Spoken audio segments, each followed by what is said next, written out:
Iran అయితే కెలుకుతానే ఉంది, చిన్నపాటి అంశాలను కూడా కెలుకుతానే ఉంది. వాస్తవంగా సిరియా భూభాగంలో ఉన్నది ఇరాన్కి సంబంధించినటువంటి లావన్ చమురు శుద్ధి కర్మాగారం. అక్కడ సిరియాలో Islamic resistance force, Islamic jihadist force వాళ్ళని పెట్టి ఆయిల్ క్షేత్రాల ప్రాంతాన్ని ఆక్రమించుకున్నటువంటి ఇరాన్ అక్కడ ఉన్న లావన్ చమురు శుద్ధి కర్మాగారంలో వచ్చిన ఆయిల్ తను అమ్ముకుని డబ్బులు సంపాదించుకుంటా ఉంటది.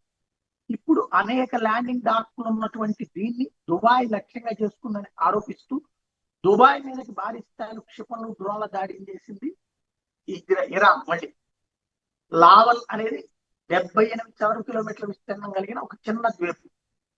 ద్వీపం చిన్నదైన రోజుకు సుమారు 35,000 బ్యారెళ్ల ముడి చమురు, 20,000 బ్యారెళ్ల కండెన్సేట్ ని శుద్ధి చేసి naphtha, gasoline, kerosene, gas oil, fuel oil గా మారుస్తూ ఉంటుంది. ఇప్పుడు వాటికి లక్ష్యంగా చేసుకోవడం అనేది కీలకమైన పాయింట్.